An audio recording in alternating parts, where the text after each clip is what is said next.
Hello and welcome. I'm Brian Garrett Glazer with eVTOL.com, newly minted managing editor, and I'm very happy to be here with David Russell from Aereo. David, thanks for joining us.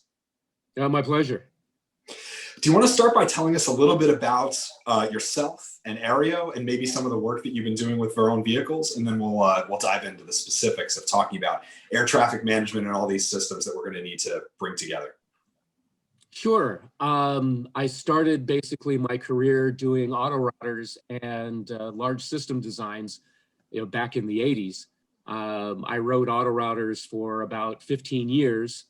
And for the past 10 years or so, I've been researching primarily control system architectures and autonomous systems for pretty much for the last 5.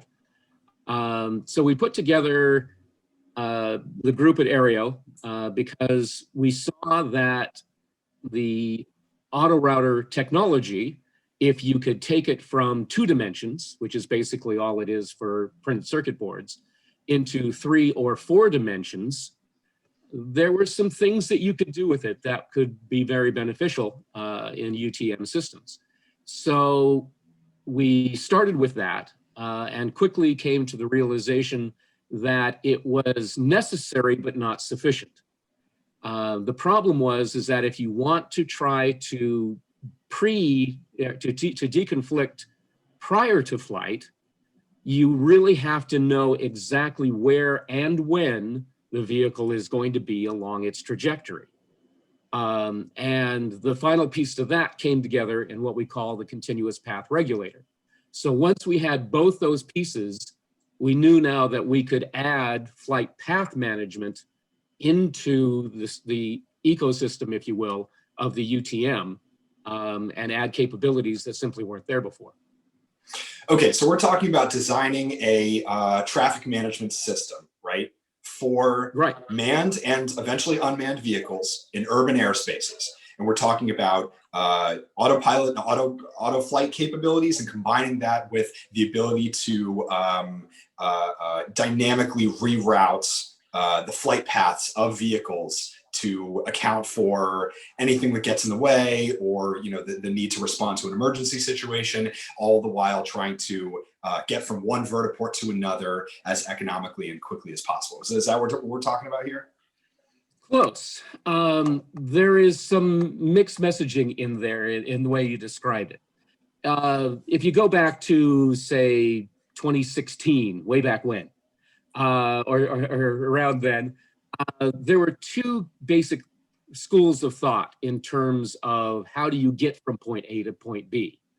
Google Wing was working on pre-planned trajectories. Right. Where you would plan out the entire trajectory before you took off. And Amazon was working on basically just detect and avoid. You knew where you were going, you would navigate your own way to get there and dodge things however was necessary.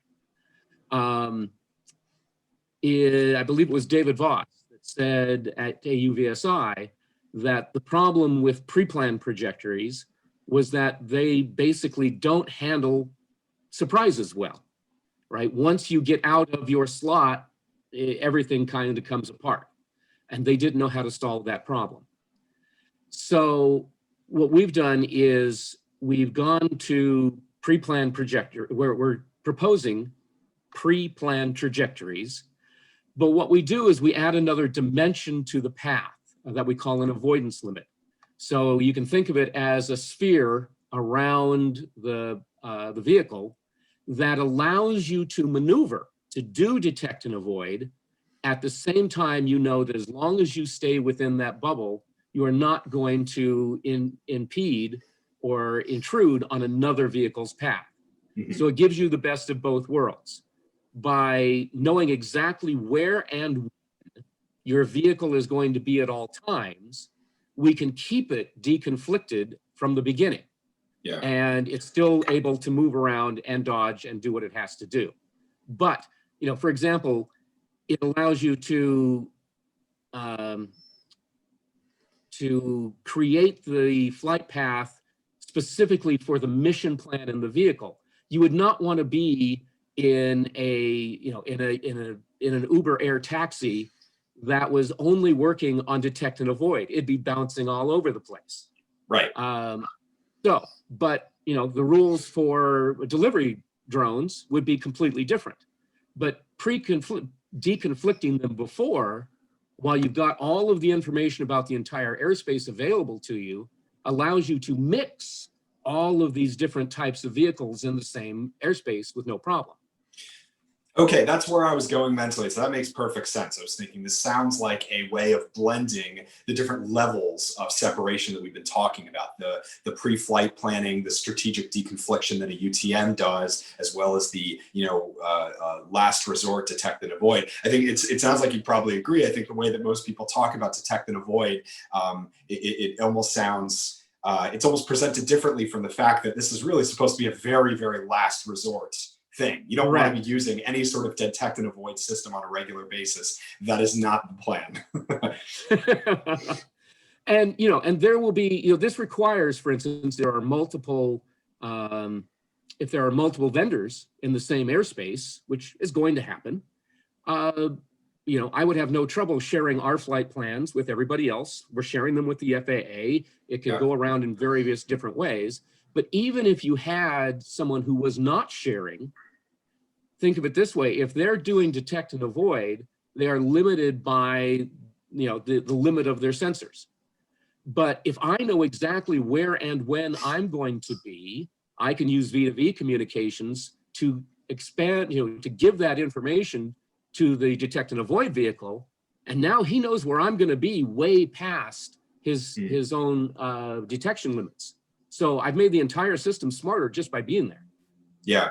Let's talk about that sharing angle, because my understanding from talking to a lot of the players in the UTM space is that there is a lot of disagreement about sharing data, and that is a very core conversation piece, to put it lightly, in the space between these various companies that have a very, very different view of how to approach this. And in the US, regulators at the moment don't seem to be stepping in and making any sort of decisions around that. So let me pose the question to you then. How do we deal with that? Is it going to be, you seem to be saying that it's not necessary for everybody to be sharing information, but I think that it certainly makes us a smarter and safer system if every UTM involved is sharing data, right? Absolutely. There's, just to go off track a little bit, there's several versions of that where, for instance, as soon as I know that my vehicle is lifting off, I can give ADS-B my entire trajectory. So even if you don't know where I am now and you can't see me, you'll know where I'm going to be when you're in that area. But the answer to your question is, the more we can share, the more intelligent the space becomes. And it really comes down to that. My flight plans are going to be more predictable. Your flight plans are going to be more predictable. There are certain competitive aspects that everybody's going to dig into, but at the end of the day, by sharing, we're making each other's systems better.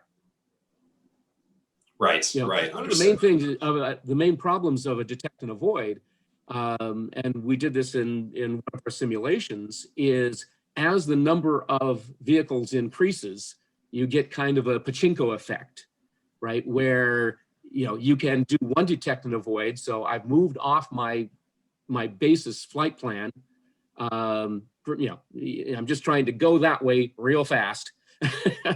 But then as I've moved off, I encounter another vehicle and I have to move off. And when you think of it as two vehicles approaching each other, and one of them is going to turn, no, they're both running DAA. They're both going to turn, and so they're both now going to suddenly impinge on someone else's flight plan at a late moment of time. So it comes down to the predictability. If I want to be able to say that I'm going to land at your front yard or your vertiport or whatever at 12:35, you really can't do that in a crowded environment with detect and avoid. So if we want to provide those levels of service, I think it will very quickly become obvious that we have to share data. Now, we don't share everything, but the more we share, the better the whole system gets. Let's talk a little bit about system level requirements for this, because I think that's a really interesting angle here, or technology requirements, maybe I should say.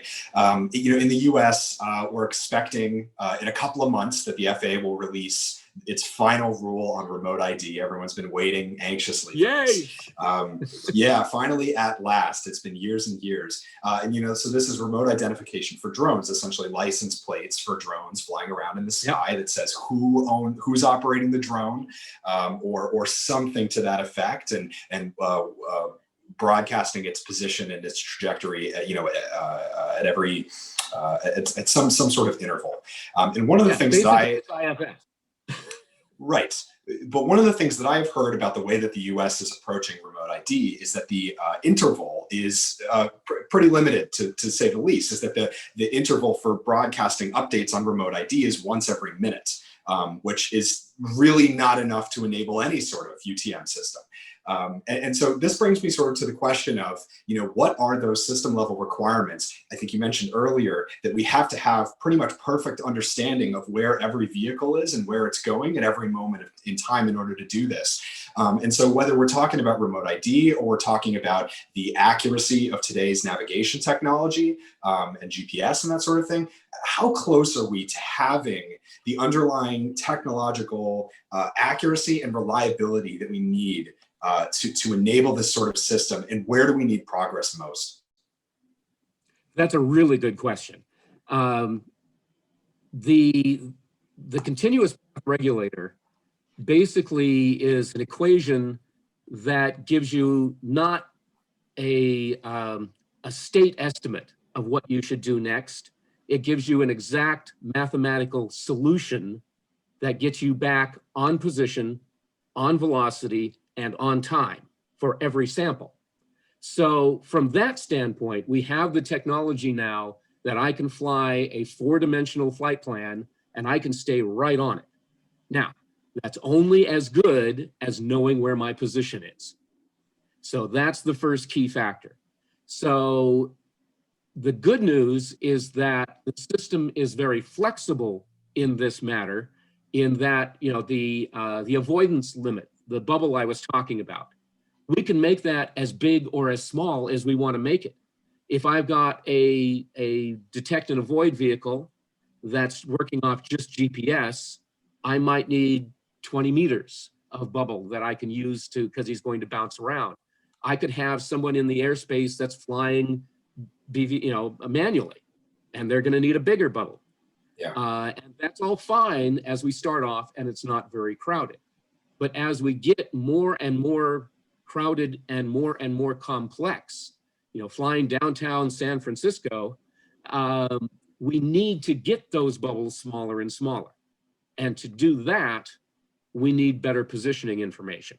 So there are a number of things that we're looking at doing in that range. So beyond GPS, and the addition of RTK as much as possible, and whatever else that we can think of that can get our solutions down there, we still have to assume that we could, for some period of time, be in a GPS denied environment. Shadows, reflections, just bad places, especially in urban canyons. So one of the real interesting side effects is that we have to build a digital twin of the city, the operating area, in order to accurately plot all of these trajectories.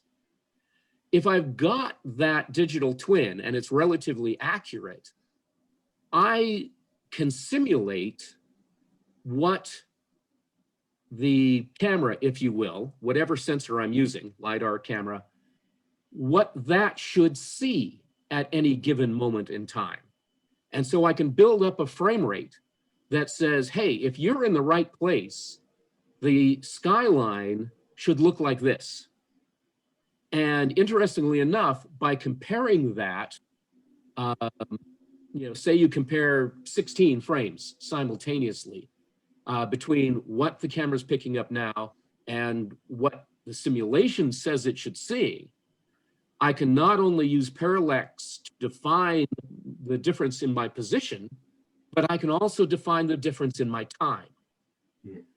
And that becomes a real interesting way of giving you the backup to the GPS that allows you to get around it, or to back up the accuracy if it's bouncing around too much. So See, there are systems like that that are being worked on.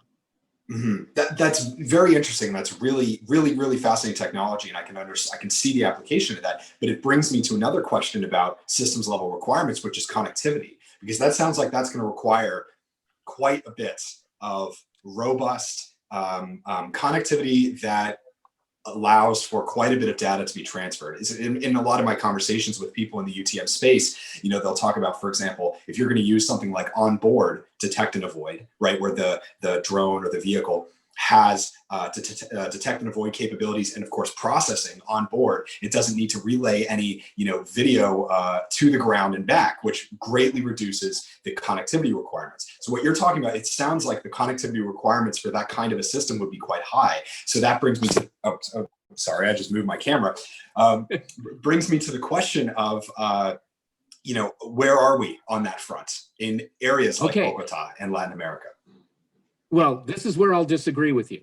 The whole fundamental of what we're proposing is that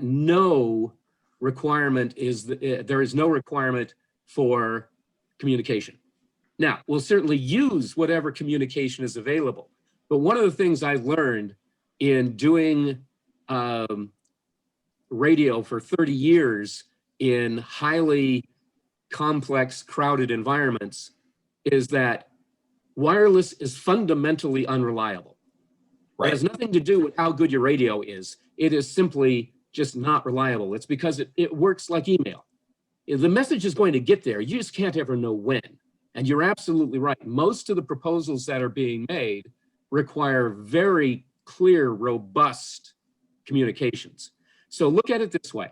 What I load into the vehicle is its complete mathematical trajectory from point A to point B in 4 dimensions. So I've got the X, Y, Z, and the time, but they're equations. They don't take up a lot of space. So at each sample, all you do is you say, this is where I am.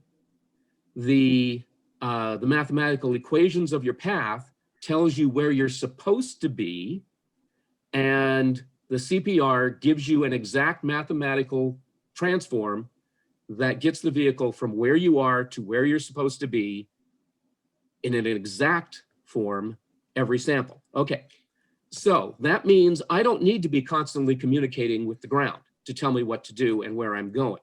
So now, just to make sure I understand correctly, in the proposal you were making a minute ago about comparing, having a digital twin of the city and comparing your current location to where you're supposed to be, would you be saying then that digital twin information is going to be on board the aircraft? No, that's huge, obviously. Right. But what it enables you to do is, when you've got the full server farm and the digital twin and the knowledge of where everything is, that's really the key, is to make your data requirements meet your availability. So before you take off, you've got the entire internet and cloud available to you. So what we do is we simply do a simulation of that path in the digital twin, and then we store compressed frames of what it's supposed to see. Now, all you're doing is, and this is planned to all be in a hardware FPGA, all you're doing is you're comparing your current frame of what the flight plan is against plus or minus 16 frames of what the video is seeing, and that's relatively easy to do. So that gives me the additional information I need in a very compact manner. Understood. Very interesting. Well, maybe we should move away from the very intricate details of connectivity requirements and bring our audience back in here. I think one of the key takeaways from this has been, from what you've been saying, Ario's proposals, is that the requirements are very fluid, and that you can start the system with one level of capabilities and have those bubbles around the aircraft be a little bit larger, separation minima be a little bit larger, and then you can scale the system up over time. So with that said, Certainly I'm thinking about, the FAA released their version 1.0 concept of operations, which has that sort of an evolutionary approach to building out this ecosystem in the airspace. Maybe you could tell us a little bit about your thoughts on either that or what you've been doing with Our Vehicles and with the civil aviation regulator in Colombia to begin preparing the regulatory structure for implementing these types of operations, and where we're going right, where we're going wrong. Tell us a little bit about that work. Yes. Well, let's start with Verone. They, their ecosystem is starting out very simple, and that's fine. I mean, literally, their day one ecosystem doesn't really need what we're providing. The vertiport intersection, the VIMAs, these management areas, as long as there's only two of them, right? You've got one launch pad, if you will, and it's only got two lanes leaving. Then you can, basically you're not going to have much difficulty, but you're also not going to have a lot of throughput. And that's where the problems start coming in. You start going into star formation between vertiports so that you can go between them in many different ways. Now your takeoff and landings become much more difficult, and you want to be able to scale. So all of those things together means that what we start with is very simple, right? Everything's well defined, everything's locked down. The CAA is working with us, and everything is fine. But at the same time we start that, we also start incrementally adding in these features so that we can, it's sort of like, instead of being an autonomous vehicle, oh no, that's raising everybody's doubts. It's cruise control. And so, if you present it that way to both the regulators and the public, it's a lot easier to understand incremental approaches, so that, first we give them cruise control. Okay, so the pilot doesn't have as much to do. Then we give them lane control so that we can add more lanes successfully. And then we route them in and out of the VIMAs so that you can have more vertiports. Then we have automatic takeoff and control, or takeoff and landing control. So by the time you're done with that, you've got an autonomous vehicle. But each incremental step has been very easy to accept because they've already got those things in their cars. So, at some point you can make the decision whether or not the pilot stays or whether you take him out. But the point is that with just these two components, you're able to make all of those incremental changes as it goes along. So that's why I think, especially in Colombia, working with their aviation authority, that's an easy way of proving that everything works, which is kind of what the whole process is about. At the same time, in the US, right, we've got NASA UTM, we've got all the regulatory issues that are coming up. We've got, various flight readiness levels. All of these things can work the same way. The first thing that we'll be doing is simply flying, for example, inspection runs with a Part 107 pilot, but he's really not doing anything but holding the dead man switch. And the entire flight plan and everything else is all autonomous. Then you get to the point where the pilot's not there. The vehicle is housed at the area that it's inspecting, but it's not over people, right? It's in its own airspace so that we can get around those issues. And then finally, you would get to the point where you are flying the vehicle from one inspection site to another, and that might be over people. And so at that third section, that third stage of the whole proposition, then you have to have the full, buy-in and all the regulatory information and everything else sorted out. But you can find out all sorts of information in the first two layers. Right, right, understood. Well, there's a million other directions I'd like to go in. We could talk about the weather microclimate requirements. We could talk about autonomous vehicles and how they play into this. You just mentioned, the role of the pilot shifting, and I think that's really interesting to talk about, especially in light of some of the accidents that happened on the ground with the way that autonomous vehicle operators are maybe using humans in oversight capacities that aren't very well suited to humans' capabilities to pay attention. But regardless, this has been very, very fascinating. Sorry, go ahead. Just to jump in there, the whole process of this system started by, we were asked how to produce a safe drone. Not two words you use together all the time. Right, right. And the very first thing on the list was get rid of the pilot. Yeah. So yeah, it's human error that's going to be the real bugaboo in the entire system. Well, the final question I was going to ask you, David, is what is your greatest concern with the development of these systems? Is it a human error happening early in the early stages of UAM? What's the number one thing that might keep you keep you awake at night as you work to bring this system together? I think we've solved a major problem that was missing.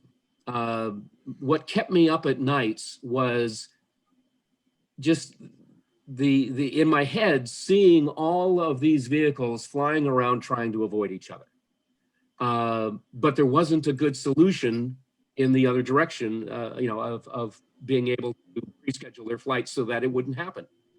Other UTMs are trying to simplify the problem by creating corridors and lanes and all sorts of other things that limit the problems, but that also limits the airspace. It also forces them closer together so that they have more problems with detect and avoid and scheduling and everything else. It gets to be a very intractable problem very quickly. So, when we came up with both sides of the equation and it all balanced out, I started sleeping better. Well, good to hear. David Russell, thank you very much for joining us from Aereo. We're excited to hear more about your work. Thank you. Thank you, Brian. It was a pleasure.